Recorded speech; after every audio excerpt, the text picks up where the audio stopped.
सक्षम police times, news 112, सक्षम जनतेचा आवाज.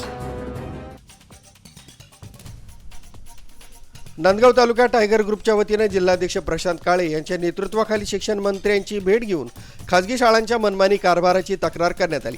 टायगर ग्रुपने दिलेल्या निवेदनात धक्कादायक आरोप करण्यात आले.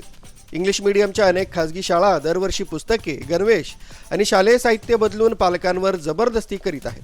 एवढंच नाही तर हे साहित्य शाळेतून किंवा संबंधित व्यक्तीमार्फत बाजारभावापेक्षा जास्त दरात विकून पालकांची तब्बल 30 ते 40% आर्थिक लूट केली जात असल्याचं पुराव्यासह मांडण्यात आलंय.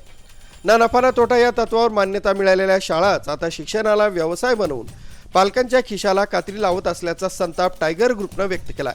शासनाच्या आदेशानुसार पालक शिक्षक समित्या स्थापन करण्याचे नियम धाब्यावर बसवून मनमानी पद्धतीनं कारभार चालवला जात असल्याचाही आरोप करण्यात आलाय.